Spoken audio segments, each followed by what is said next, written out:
Good morning students. देखिए, हमने पिछली क्लास में जो आपकी बीएससी थर्ड ईयर की इनऑर्गेनिक केमिस्ट्री चल रही थी, उस इनऑर्गेनिक केमिस्ट्री की जो यूनिट 4 थी, जिसका नाम था ऑर्गेनोमेटेलिक कंपाउंड्स, यानी कार्बधातुक यौगिकों के बारे में हम पढ़ रहे थे। कार्बधातुक यौगिकों के अंदर हमने पिछली क्लास में जो आपका ऑर्गेनोमेटेलिक कंपाउंड था, क्या हेक्साकार्बोनिल कंपाउंड था, किसका? क्रोमियम का। क्रोमियम हेक्साकार्बोनिल संकुल के बारे में हमने देखा था। इसमें हमने देखा था कि जो आपके बॉन्डिंग होती है, इसमें किस टाइप की कैसे बॉन्डिंग होती है, साथ ही इसकी संरचना की बात की थी। और हमने देखा था कि जो इसमें 6 कार्बोनिल लिगेंड्स उपस्थित होते हैं, उनमें जो 3 कार्बोनिल लिगेंड्स हैं वह पाई बॉन्डेड होते हैं, जबकि जो दूसरे जो 3 बचे हुए आपके कार्बोनिल लिगेंड्स हैं वह सिग्मा बॉन्डेड होते हैं। इनमें सिग्मा बॉन्डेड कार्बोनिल कंपाउंड्स का तो प्रतिस्थापन हो जाता है, लेकिन जो पाई बॉन्डेड कार्बोनिल कंपाउंड्स है उनका प्रतिस्थापन नहीं होता है। ये चीज़ें हमने पिछली क्लास में देखी थी। आज की क्लास में आपका नेक्स्ट जो टॉपिक है वह है आपका nickel tetra carbonyl complex, nickel tetra carbonyl संकुल के बारे में हम आज बात करेंगे। इसके अंदर आपसे एग्जाम में क्वेश्चन पूछा जाता है कि निकिल टेट्रा कार्बोनिल संकुल का निर्माण कैसे करते हैं, मेथड ऑफ प्रिपरेशन के बारे में पूछता है, साथ इसकी प्रॉपर्टीज के बारे में पूछता है, एंड इसके अंदर जो स्ट्रक्चर और बॉन्डिंग होती है, संरचना एवं बंध क्रम, इसके बारे में भी आपसे एग्जाम में क्वेश्चन पूछा जाता है। ठीक है, तो आपका आज का टॉपिक आपका क्वेश्चन है निकिल टेट्रा कार्बोनिल कॉम्प्लेक्स के बारे में। जैसे भी आपसे क्वेश्चन पूछा जाता है, एक बार क्वेश्चन में डिनोट कर देता हूँ और आप वर्बली वैसे समझ गए होंगे क्वेश्चन कैसे आपसे एग्जाम में पूछा जाता है। तो देख लीजिए क्या पूछेगा।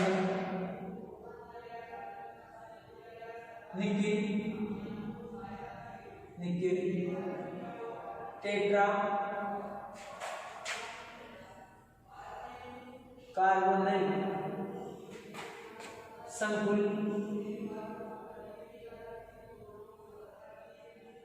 के निर्माण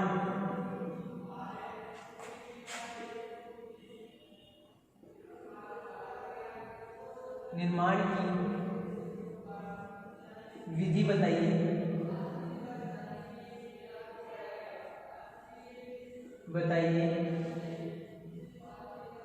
तथा विधि बताइए तथा इसके अंदर तथा इसमें तथा इसकी संरचना व बॉन्डिंग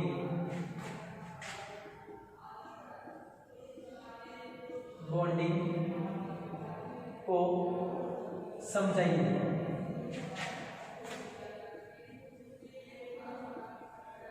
तो देखिए क्या है, निकिल टेट्रा कार्बोनिल संकुल है आपका। इस संकुल के निर्माण की विधि बतानी है कि जो आपका निकिल टेट्रा कार्बोनिल कॉम्प्लेक्स उसका फॉर्मेशन कैसे होता है, साथ ही जो निकिल टेट्रा कार्बोनिल आपका यौगिक है, इस यौगिक के अंदर जो इसकी संरचना है, बॉन्डिंग है, उसको भी बताना है। साथ ही अपने इसके गुणधर्मों की भी बात करेंगे। तो सबसे पहले देख लेते हैं मेथड ऑफ प्रिपरेशन। ठीक है,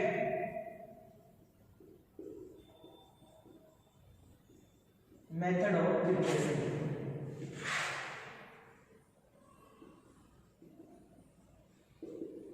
तो देखिए, यदि अपन निकिल का कार्बोनिल कंपाउंड, निकिल का जो कार्बोनिल संकुल है, जो निकिल टेट्रा कार्बोनिल कंपाउंड अपने को प्राप्त करना है, तो अपन सबसे पहले जो निकिल धातु है उसकी डायरेक्ट रिएक्शंस करवा दे।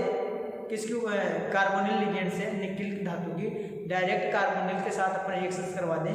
कहाँ पे? सामान्य दाब की परिस्थिति में, लेकिन जो आपका टेम्परेचर रहेगा वो टेम्परेचर 100 डिग्री के आसपास रहेगा।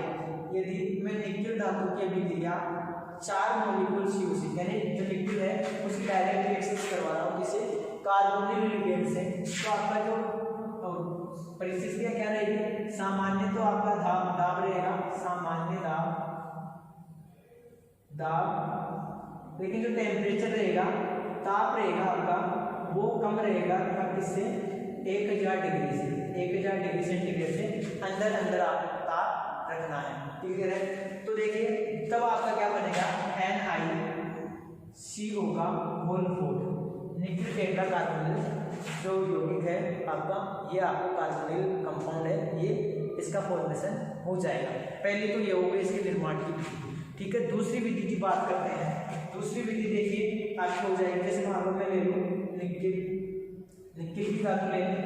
इस निकिल धातु की डायरेक्ट कार्बन मोनोऑक्साइड से अभिक्रिया करवा दें। और कितने कार्बन मोनोऑक्साइड से अभिक्रिया करवाएं, यानी जो आपको अपने को निकिल लेना है, यदि ये निकिल अपन अपचयित निकिल ले लें, कौन सा निकिल ले लें, अपचयित निकिल ले लें। अपचयित निकिल की अभिक्रिया 4 मोलिक्यूल CO से करवा देंगे, किसकी उपस्थिति में, 1 एटमॉस्फेरिक प्रेशर। ठीक है, 1 एटमॉस्फेयर पे, और टेम्परेचर आपका रहेगा, आपका 30 से 35 डिग्री सेंटीग्रेड। तो आपको क्या मिलेगा, निकिल टेट्रा कार्बोनिल यौगिक का फॉर्मेशन हो जाएगा। आई बात समझ में, दोनों रिएक्शंस क्लियर है आपको?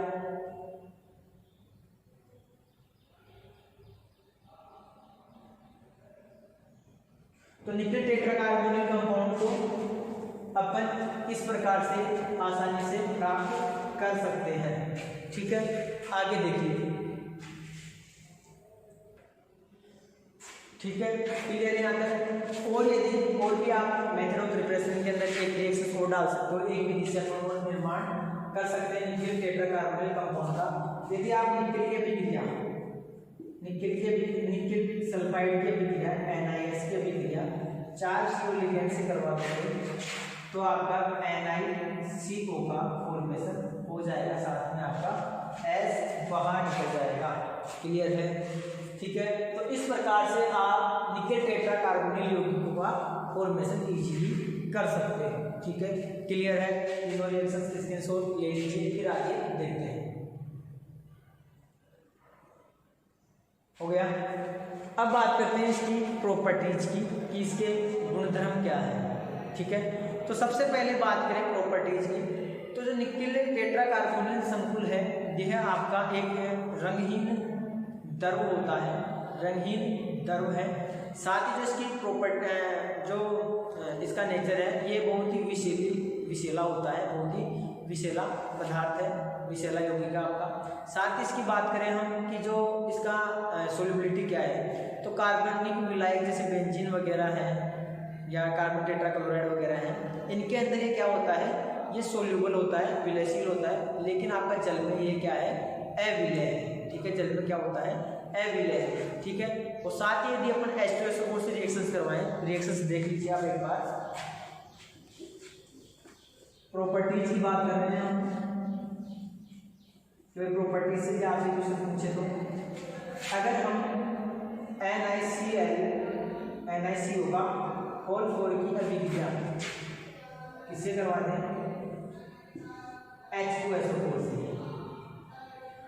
तो H2SO4 से आप अभिक्रिया करवाओगे तो क्या होगा, देखिए आपका बनेगा निकिल सल्फेट NiSO4, साथ में क्या निकल जाएगा आपका H2 अलग हो जाएगा, वो 4 मॉलिक्यूल कार्बोनिल के अलग हो जाएंगे। यह है इसके H2SO4 के साथ अभिक्रिया। ठीक है, तो H2SO4 के साथ अभिक्रिया करने से आपके सल्फेट ग्रुप जुड़ जाएगा, H2 अलग हो जाएगा और 4 CO लिगेंड अलग हो जाते हैं।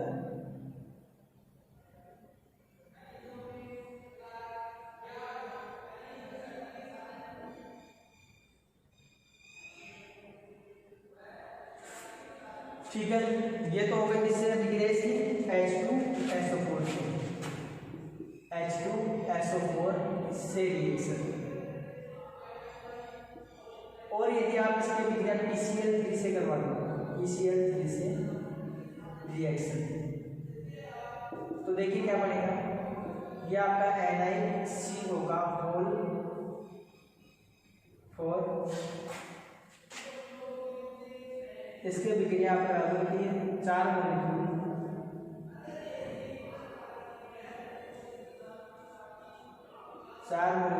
PCl3 से।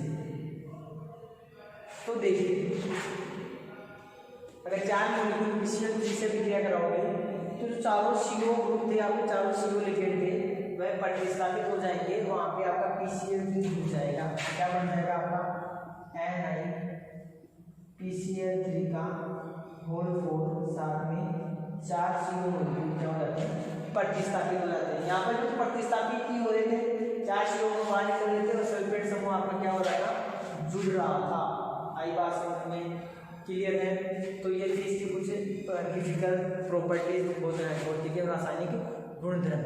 अब बात करते हैं इसकी संरचना की कि संरचना कैसी होती है। सबसे पहले इसका स्क्रीनशॉट ले लीजिए।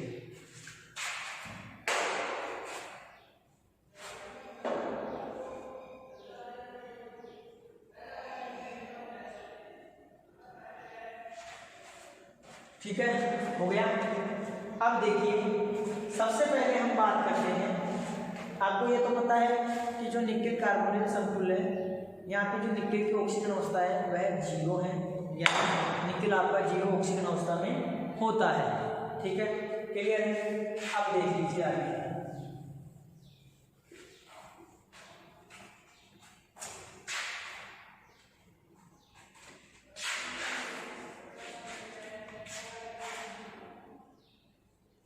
देखिए यहाँ पे अपन बात कर रहे हैं NiCO का होल। तो निकेल 0 ऑक्सीजन अवस्था में, 0 ऑक्सीजन अवस्था में इसका जो हाइब्रिडाइजेशन होता है वह होता है आपका sp3। क्या होता है? sp3। और आकृति होती है इसकी चतुष्फल की, मैं पहले ही बता देता हूँ आपको कैसी होती है इसकी आकृति, चतुष्फल की।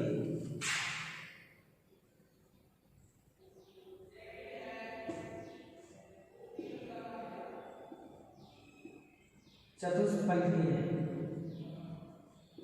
जिसे अपन क्या कहते हैं, टेट्राहेड्रल।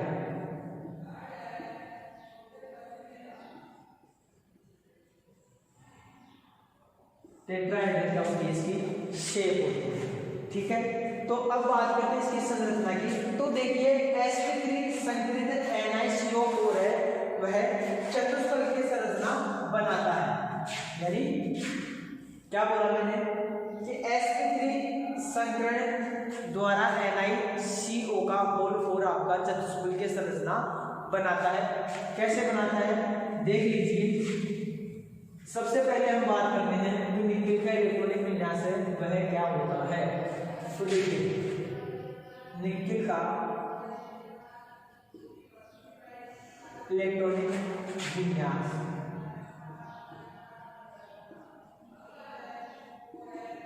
क्या होता है आपको सबको पता है। कितने नंबर पर आता है आपका निकेल? 28 नंबर पे। तो आर्गन कितने नंबर पे है? तो क्या होगा 3d8 4s2। यही तो होता है इसका इलेक्ट्रॉनिक विन्यास। क्या होता है भाई? 3d8 4s2। ठीक है, तो देखिए आपके आर्गन 18 3d8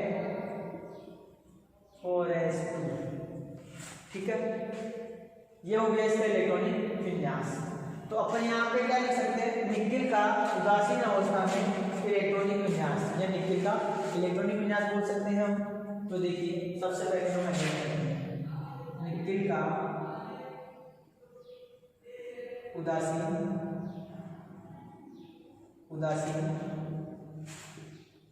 अवस्था में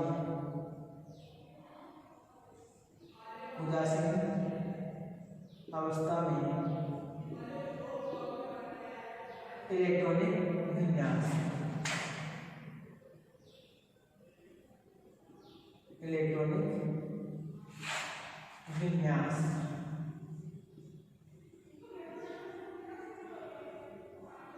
देखिए क्या होगा 1 2 3 4 और ये 5 कितने थे 1 2 3 4 5। अरे डी में कितने इलेक्ट्रॉन्स है? डी में इलेक्ट्रॉन से बोल तो अपन यहाँ भरेंगे, सीधी सी बात है। तो ये तो हो गया आपका क्या 3d। कितने हैं आप इलेक्ट्रॉन्स? 8 इलेक्ट्रॉन ही तो है। तो 8 इलेक्ट्रॉन से बोलो कितने हैं? तो 1 2 3 4 5 6 7 और 8, 2 4 6 2 8। अब एस के पास कितने ऑर्बिटल, कितने इलेक्ट्रॉन्स हैं, 4s जो आपका ऑर्बिटल है, इस 4s ऑर्बिटल के पास कितने इलेक्ट्रॉन्स हैं, 2 इलेक्ट्रॉन्स हैं, तो 2 मेंशन कर दो। 1 2 4s। और फिर क्या है आपका, ये आपका खाली है।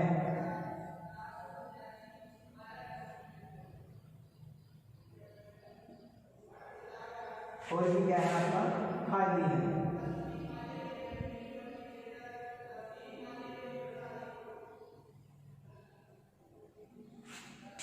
क्लियर? ये तो हो गया निकिल का जो उदासीन अवस्था है, उस उदासीन अवस्था में इलेक्ट्रॉनिक विन्यास। ठीक है, अब बात करते हैं जो उत्तेजित अवस्था है, जो एक्साइटेड स्टेट है, उसमें इलेक्ट्रॉनिक विन्यास क्या होगा। तो देखिए करेंगे निकिल का एक्साइटेड अवस्था में जो उत्तेजित अवस्था है, उसमें इलेक्ट्रॉनिक विन्यास क्या होता है, उसकी बात करते हैं। ठीक है, तो देखिए निकिल का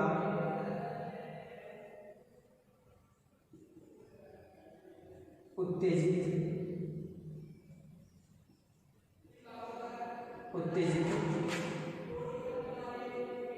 अवस्था में इलेक्ट्रॉनिक दिख रहा है आपको विन्यास में देखते हैं, हाँ भाई दिख रहा है।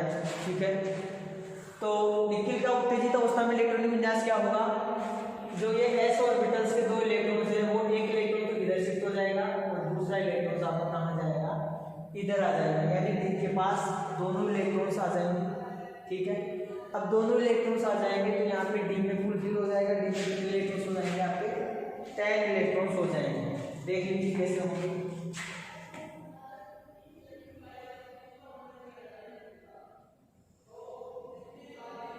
1 2 3 4 5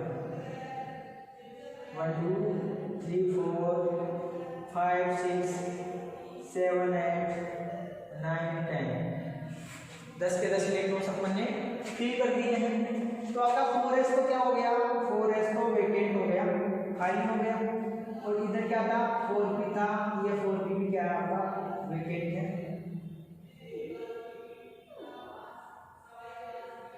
क्लियर है? ठीक है, तो देखिए आगे बात करते हैं। अब जो ऑर्बिटल्स खाली बचे हैं वो आपके एक पास देखो 4s बचा है और 3p ऑर्बिटल बचे हैं।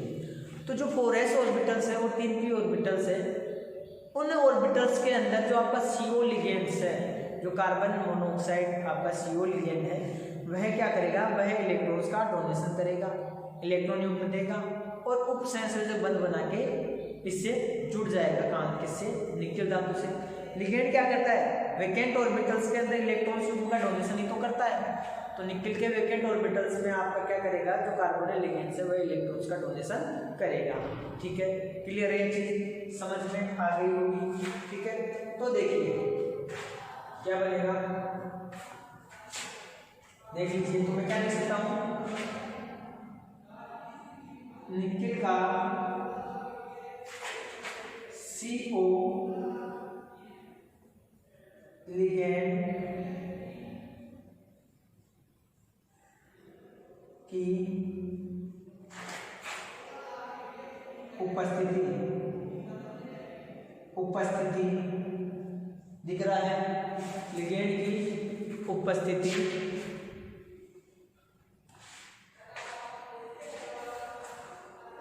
लिगेंड की उपस्थिति, यहाँ लिख देता हूँ थोड़ा आगे, उपस्थिति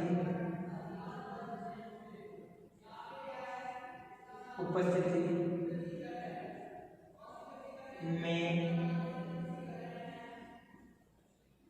इलेक्ट्रॉनिक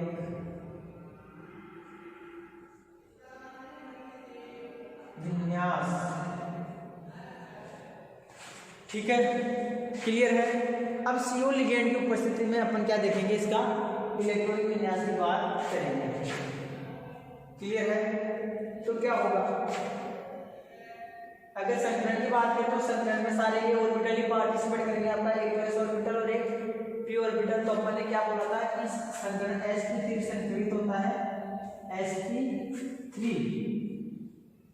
संकरित होता है, और जो आकृति होती है इसकी वो कैसी होती है, चतुष्फलकीय होती है। ठीक है, तो देख लीजिए,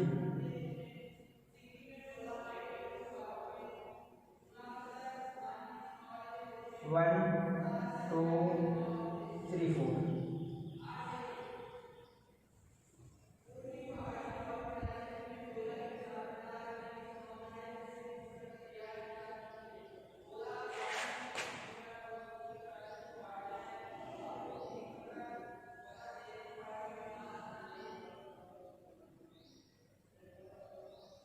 वन टू थ्री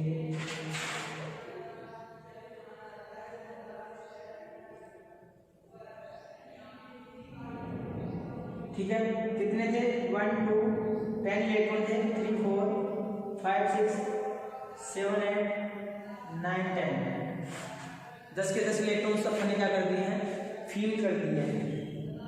थोड़ा ऊपर लिख लेता हूँ, नहीं तो समझ में बहुत दिक्कत हो जाएगी नीचे लिखने का।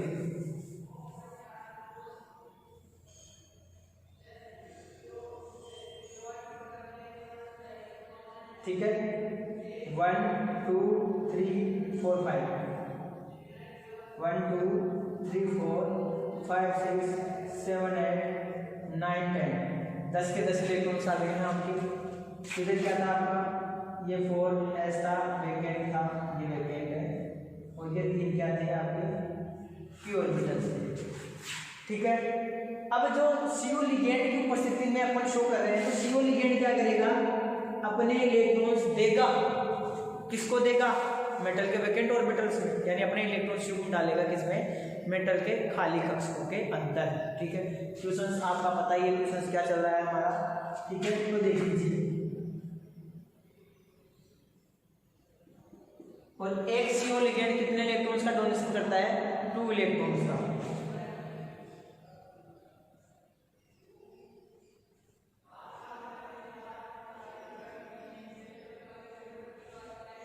ये लो 1 2 ये लो। ठीक है, अब बात करते हैं कि जो संकरण होगा वह संकरण क्या होगा। तो संकरण में लिगेंड के जो ऑर्बिटल्स हाइब्रिडाइज हो रहे हैं वो एक तो s ऑर्बिटल हो रहा है और 3 p ऑर्बिटल हो रहे हैं। तो आपका संकरण क्या हो जाएगा, क्या हो जाएगा, sp3। क्या हो जाएगा आपका संकरण, sp3। ठीक है, क्लियर है, दिख रहा होगा।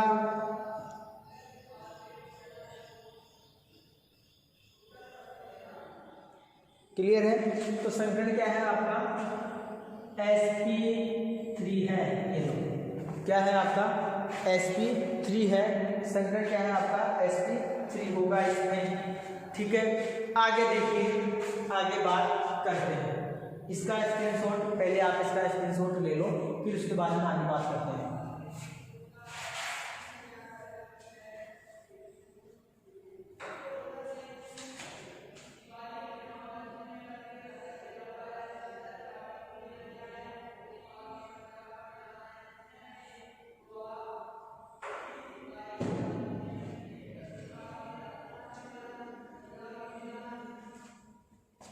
हो गया,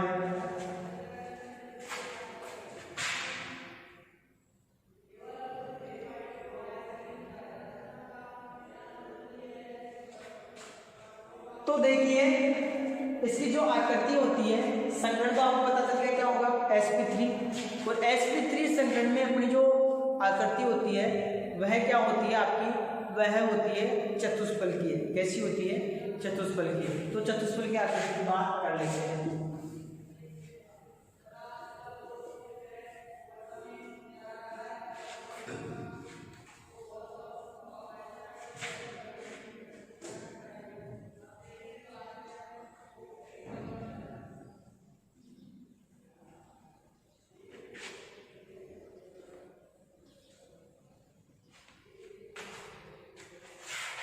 तो देखिए जो इसकी निकेल की जो आकृति होगी वह कैसी होगी, टेट्राहेड्रल होगी। और टेट्राहेड्रल आकृति आपको सबको पता है, पढ़ के आए हो पहले बहुत कुछ कि ये टेट्राहेड्रल ज्योमेट्री होती कैसी है। तो देखिए टेट्राहेड्रल ज्योमेट्री में मेंशन कर रहा हूँ आकृति क्या होगी, टेट्राहेड्रल।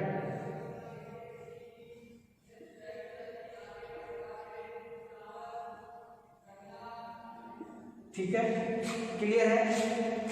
तो टेट्राहेड्रल आकृति को कैसे प्रदर्शित करते हैं वो देख लीजिए आप एक बार। यहाँ पे आपका निक्लेटम रहेगा, ठीक है। यहाँ पे आपके CO लिगेंड है,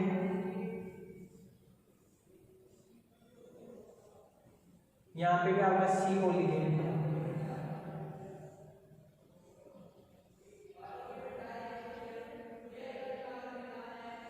आ रहा है समझ में आपको? थोड़ा 1 मिनट वापस से थोड़ा सही से बनाते हैं। देख लीजिए ये आपका निकेल लिगेंड है, यहाँ पे आपका CO लिगेंड है, यहाँ पे CO लिगेंड है, यहाँ पर भी आपका CO लिगेंड है और ये CO लिगेंड है, ठीक है।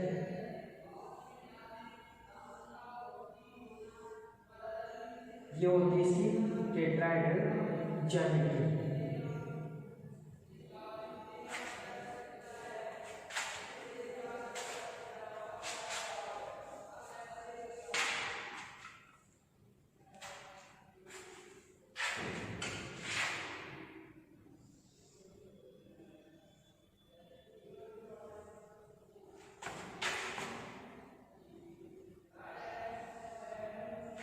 ठीक है, अब बात करते हैं ये बॉन्डिंग कैसे हो गई इसकी। साथ ही एक बॉन्डिंग और पाई जाती है जो जिसको अपन डॉटेड कैसे रिप्रेजेंट करते हैं।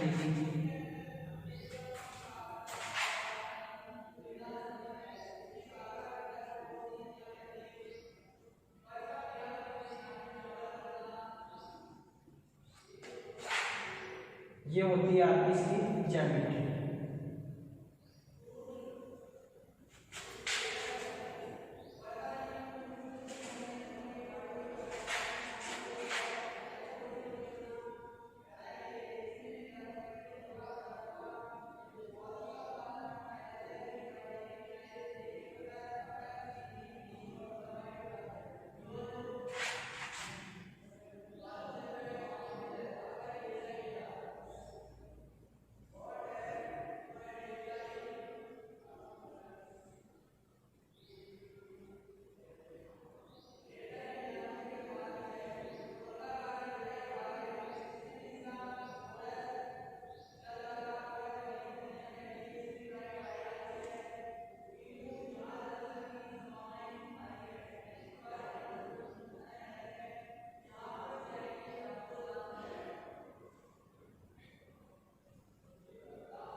क्लियर?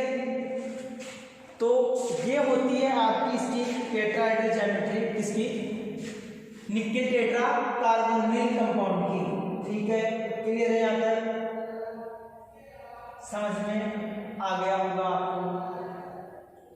ठीक है, अब बात करते हैं इसकी आगे की जो बॉन्डिंग होती है वो क्या सारे CO मॉलिक्यूल या तो सिग्मा बॉन्ड है यानी कि या तो सिग्मा बॉन्डेड है या फिर डबल बॉन्डेड है, इसकी बात करते हैं। ठीक है, क्लियर है? तो देखिए अब बॉन्डिंग की बात कर रहे हैं तो मैं ये कह रहा हूँ कि जो इसके पास में जो दो CO लिगेंड हैं, दो कार्बोनिल लिगेंड्स हैं, वह दो कार्बोनिल लिगेंड तो आपके सिग्मा बॉन्डेड होंगे, लेकिन बाकी के जो दो कार्बोनिल लिगेंड्स हैं वह पाई बॉन्डेड होते हैं। लेकिन जो क्यों होते हैं? क्योंकि इसके अंदर जो दो लिगेंड्स होते हैं, दो CO लिगेंड्स का इजीली प्रतिस्थापन हो जाता है यदि अपन किसी रिएक्शंस किसी दूसरे कंपोनेंट से रिएक्शंस करवाएं तो दो CO लिगेंड ये इजीली रिमूव कर देता है। क्यों कर देता है? इसका रीजन ये है कि इसके पास में जो दो CO लिगेंड्स होते हैं वह सिग्मा बॉन्डेड से सिंगल बॉन्ड से निकेल के द्वारा निकेल धातु सिंगल बॉन्ड से जुड़े हुए रहते हैं। साथ ही जो आपका दो कार्बोनिल लिगेंड्स हैं वह पाई बॉन्ड से जुड़े हुए रहते हैं, तो पाई बॉन्ड वाले कार्बोनिल लिगेंड्स का प्रतिस्थापन नहीं होता है, लेकिन सिंगल बॉन्ड वाले जो कार्बोनिल लिगेंड्स है उनका प्रतिस्थापन इजीली हो जाता है। ठीक है, क्लियर, समझ में आया? तो फटाफट इसके स्क्रीनशॉट ले लीजिए, फिर मैं आपको दो रिएक्शंस बताऊंगा।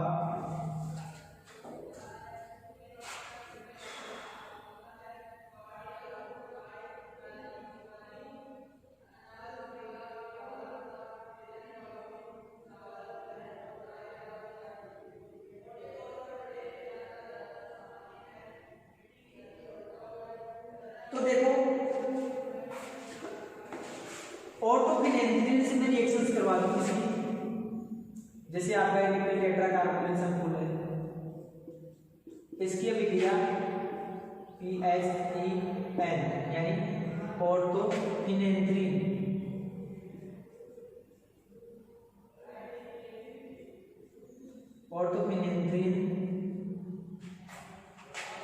ऑर्थोफिनेंथ्रीन से रिएक्शंस करवाएंगे तो आपका बनेगा NiCO का होल ट्वाइस PHEN, और साथ में दो CO लिगेंड्स आपके क्या हो जाएंगे, बाहर निकल जाएंगे। दिख रहा होगा भाई? नहीं दिख रहा, देख लीजिए।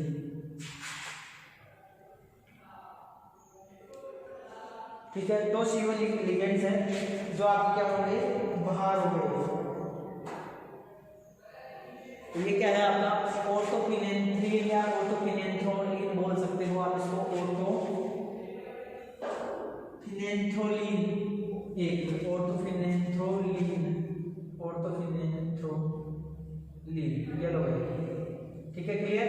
तो ऑर्थोफिनेंथ्रोलिन से अपन रिएक्शंस करवाते हैं, तो ये फिनेंथ्रीन ग्रुप से आपका निकल जो कार्बोनिल कंपाउंड है उससे जुड़ जाता है और दो CO लिगेंड्स आपके बाहर निकल जाते हैं। और कौन से CO लिगेंड्स बाहर निकलेंगे? वह CO लिगेंड्स बाहर निकलते हैं जो भिन्न प्रकृति के होते हैं। कहने का मतलब ये है कि जो आपका दो CO लिगेंड जो सिग्मा बॉन्डेड होते हैं उनका प्रतिस्थापन इजीली हो जाता है। तो अपन बात करते हैं अब इसकी संरचना की कि कौन से दो CO लिगेंड्स आपके कैसे अरेंज होते हैं। ठीक है, क्लियर है? तो देख लीजिए, क्लियर है? एक रिएक्शन छोड़ देंगे इसमें, यदि NiCO का होल 4 की अभिक्रिया अपन डाइआर्सिन से करवाते हैं, यानी दो अणु डाइआर्सिन लेंगे। और कौन सी डाइआर्सिन लेंगे हम आर्सिन लेंगे, कौन सी? ऑर्थोफेनिल बिस डाइमेथिल आर्सिन। तो मैं तो डाइआर्सिन मेंशन कर देता हूं यहाँ पे, डाइआर्सिन,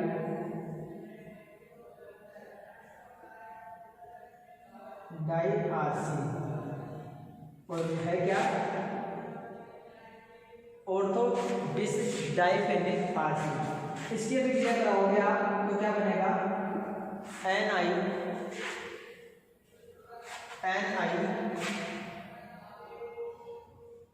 NiCO का होल ट्वाइस और डाइआर्सिन,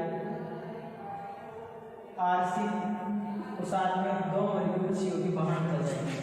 एक और देखिए रिएक्शंस, NiCO का होल 4, इसकी अभिक्रिया 2H2 मॉलिक्यूल से करवाते हैं, तो आपका क्या बनेगा?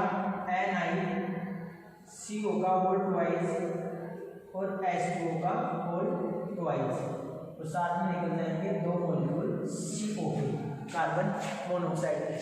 तो इन तीनों रिएक्शन से आप क्या देख रहे हो, इन तीनों रिएक्शन से आप क्या समझ रहे हो?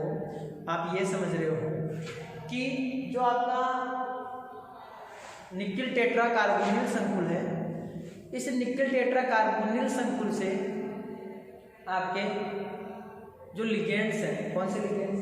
CO लिगेंड्स, दो CO लिगेंड्स आपके इजीली प्रतिस्थापित हो जाते हैं, यानी दो CO लिगेंड्स का इजीली प्रतिस्थापन कर दिया जा रहा है रिएक्शंस के दौरान।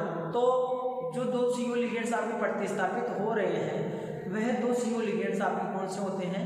वह दो CO लिगेंड्स आपके वह है जो निकिल धातु के साथ सिग्मा बंध से बंधित होते हैं, सिग्मा बॉन्ड बनाते हैं। जबकि जो शेष दो CO लिगेंड्स जुड़े हुए रहते हैं वह दो CO लिगेंड्स कौन से जुड़े हुए रहते हैं? वह दो CO लिगेंड वह लिगेंड है जो निकिल धातु के साथ डबल बॉन्ड पाई बॉन्ड बनाए हुए रहते हैं, यानी पाई बॉन्डिंग से जुड़े हुए रहते हैं। ठीक है, ये तो चीज हो गई क्लियर। अब देखिए आगे बात करते हैं, ये रिएक्शन का स्क्रीनशॉट ले लो, फिर आगे हम बात करेंगे कि जो बॉन्डिंग्स है वह बॉन्डिंग कैसे होती है, अपन दो CO बॉन्डिंग को सिग्मा बॉन्ड से कैसे रिप्रेजेंट करेंगे, बाकी के जो बचे हुए दो CO बॉन्डिंग है उनको अपन पाई बॉन्ड से कैसे रिप्रेजेंट करेंगे, वो तरीका अपन इनको शो करने का तरीका भी हम देखेंगे। तब तक आप इसका स्क्रीनशॉट ले लीजिए।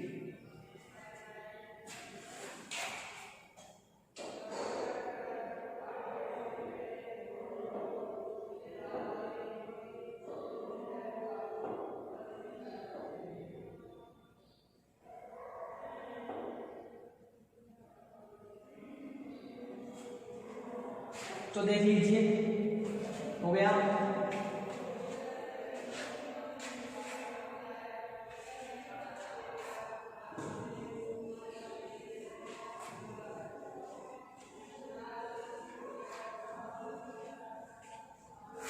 देखिए एग्जाम में आपसे अलग अलग धातु कार्बोनिल कंपाउंड दे दिया जाएगा, मेटल कार्बोनिल संकुल, मेटल कार्बोनिल यौगिक दे दिया जाएगा आपको, और एग्जाम में क्वेश्चन पूछा जाएगा कि इनकी संरचना के बारे में बताइए, इनकी संरचना के बारे में बताइए, इनके मेथड ऑफ प्रिपरेशन के बारे में बताइए, एंड इसकी जो बॉन्डिंग होती है उसको आपको संरचना बताते हुए अरेंज करना है। तो जैसे क्वेश्चन पूछा हुआ है आपसे, आपके 3-4 एलिमेंट 3-4 यौगिक दे रखे हैं धातु कार्बोनिलों के, वो आपको लर्न होने चाहिए, तभी आप इसका लर्न होगा, इनके बारे में आपको पता रहेगा कि किस प्रकार की बॉन्डिंग होते हैं, कौन से दो CO मॉलिक्यूल सिग्मा बॉन्डेड होते हैं, कौन से दो CO मॉलिक्यूल पाई बॉन्डेड होते हैं।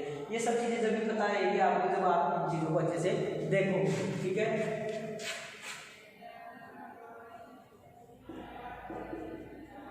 तो देखिए बॉन्डिंग, देखिए अपन ने क्या किया था,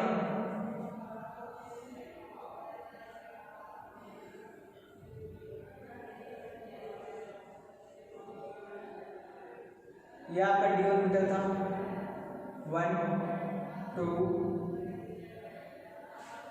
बड़ा ऑर्बिटल, एक मिनट,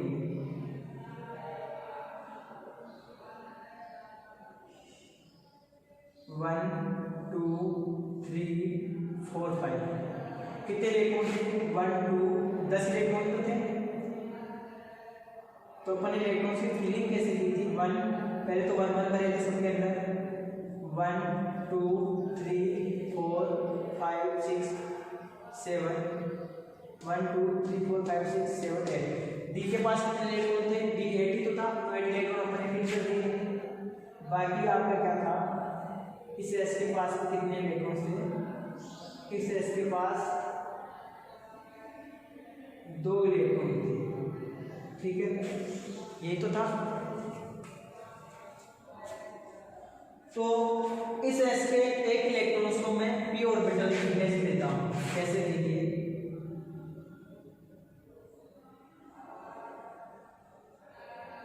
एक इलेक्ट्रॉन इधर। बॉन्डिंग कैसी होती है, अपन देख रहे हैं बॉन्डिंग का क्रम कि इनके पास में जो बॉन्डिंग होती है वह कैसी होती है, उसका पता लगाना है हमें। ठीक है, तो देखिए एस का एक ऑर्बिटल पी में चला गया है आपका। ठीक है, तो देखो अब एक बात करते हैं जो CO लिगेंड्स है वह कैसे बनाता है। तो CO लिगेंड अपने इसमें इलेक्ट्रॉन डाल रहा था, एक पी में भी डाल रहा था, तीनों पी ऑर्बिटल्स में CO अपने 2-2 इलेक्ट्रॉन्स डाल रहा था, ये चीज आपको पता है। ठीक है, अपने पास CO लिगेंड कितने हैं, अपने पास CO लिगेंड 4 हैं। तो 4 CO लिगेंड में 2 लिगेंड तो आपको कौन सी बॉन्डिंग शो करेंगे, पाई बॉन्डिंग, और जबकि जो 2 लिगेंड्स हैं वह कौन सी बॉन्डिंग शो करेंगे, आपकी सिग्मा बॉन्डिंग। तो देख लेते हैं कैसे शो करेंगे।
ये लीजिए, ठीक है। ये मैंने अरेंज कर दिया है। जो सिग्मा बॉन्डिंग है, जो पाई बॉन्डिंग है, ये तो हम क्या कर रहे हैं, एक एक इलेक्ट्रॉन डाल रहे हैं यहाँ पे। मैं लिख देता हूँ इलेक्ट्रॉन से।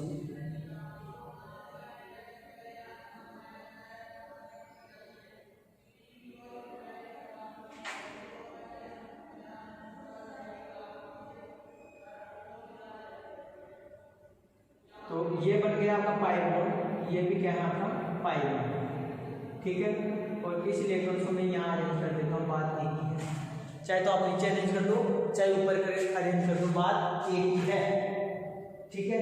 अगर आप नीचे अरेंज करते हो तो कैसे लिखोगे, नीचे अरेंज करते हो तो आप ऐसे मेंशन कर देना।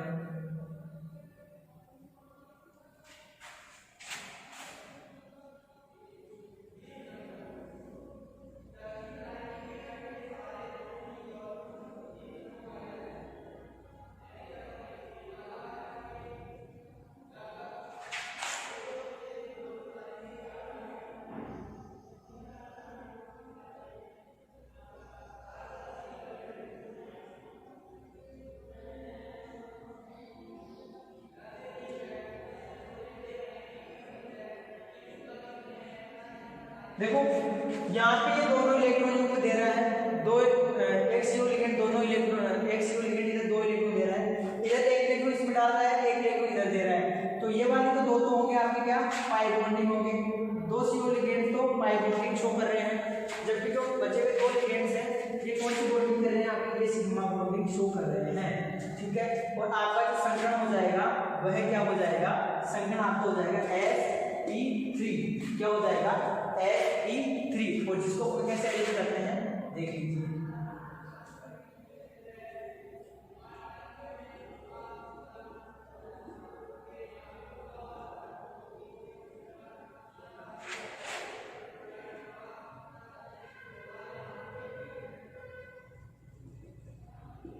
यह आपका संख्या हो जाएगा कौन सा, sp3।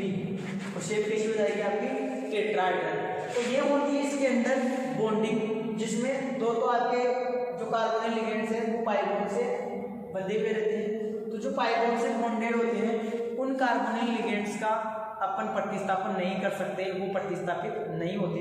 जबकि जो ये दो CO लिगेंड्स है ये सिंगल बॉन्डेड है, निकल परमाणु के वैकेंट ऑर्बिटल्स में अपने इलेक्ट्रॉन्स डाल रहे हैं। तो ये जो दो CO लिगेंड्स हैं ये क्या होते हैं, सिंगल बॉन्डेड होते हैं, इस वजह से इनका अपन इजीली प्रतिस्थापन कर सकते हैं, ठीक है, क्लियर है। अब बात करते हैं जो निकल के पास जो CO लिगेंड्स जुड़े हुए होते हैं वह किस प्रकार से होते हैं। ये तो आपकी कौन सी संरचना है, ये तो आपकी निकल जो धातु कार्बोनिल समतल है उसकी कक्षीय संरचना है। तो अपन क्या कर सकते हैं, NiCO4 की कक्षीय संरचना, इसको क्या बोल सकते हैं अपन, NiCO4 की कक्षीय संरचना, ठीक है। आगे बात करते हैं इसकी बंध संरचना।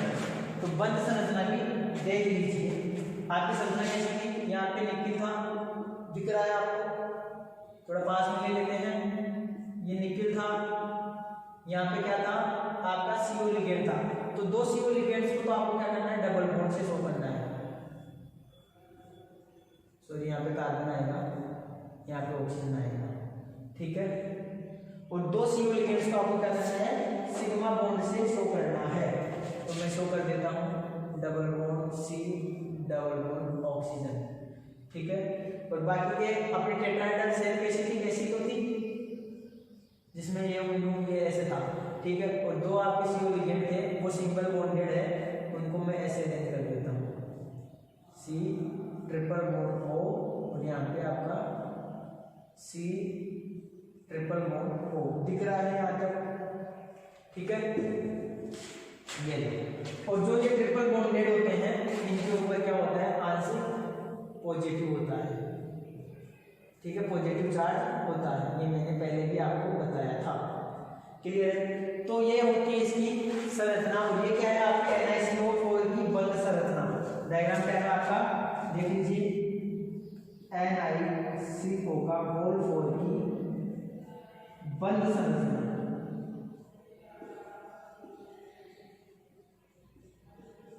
क्लियर। तो देखिए जब भी आपसे ऐसा क्वेश्चन पूछा जाए एग्जाम में तो आपको इस प्रकार से अरेंज करके बताना है और आपको बताना है कि दो, ये तो क्या है पाई बॉन्डेड, ये पाई बॉन्ड है और ये आपका क्या है सिग्मा। तो दो सिग्मा बॉन्डेड कार्बोनिल कंपाउंड पाए जाते हैं और दो पाई बॉन्डेड इसके अंदर दो पाई बॉन्डेड समकुल यौगिक, सॉरी कहने का मतलब दो पाई बॉन्डेड कार्बोनिल लिगेंड उपस्थित होते हैं। यानी इसमें जो कार्बोनिल लिगेंड्स है वह धातु के साथ दो कार्बोनिल लिगेंड पाइबंद बनाते हैं, जबकि दूसरे जो बचे हुए दो कार्बोनिल लिगेंड हैं वह निकल धातु के साथ सिग्मा बॉन्ड बनाते हैं। ठीक है, क्लियर है, ये चीज समझ में आ गई। तो आपको जब भी निकल टेट्रायन कार्बोनिल संकुल के स्ट्रक्चर के बारे में पूछा जाए तो आपको इस प्रकार से अरेंज करना है, डायग्राम बनाना है, शेप बतानी है, इसकी इलेक्ट्रोनिक फीलिंग बतानी है और आपको बताना है कि ये sp3 है या sp2 है, sp3d2 है, चतुष्फलकीय है या वर्ग समतलीय है, कैसा है उसकी शेप के बारे में भी आपको बताना है, साथ ही ये अरेंजमेंट बताना है। इस प्रकार के क्वेश्चंस का आपको आंसर देना है। ठीक है, क्लियर है। इस क्लास के लिए अभी तक इस क्लास में अपन इतना ही पढ़ेंगे। इससे आगे जो आपका एक और बचा हुआ है वो है आयरन पेंटा कार्बोनिल, आपका आयरन पेंटा कार्बोनिल यौगिक है, उसके बारे में भी अपन नेक्स्ट क्लास में देखेंगे। इस क्लास के लिए अभी तक इतना ही, स्क्रीनशॉट ले लीजिए इसका, इससे आगे अपन नेक्स्ट क्लास में पढ़ेंगे। ठीक है।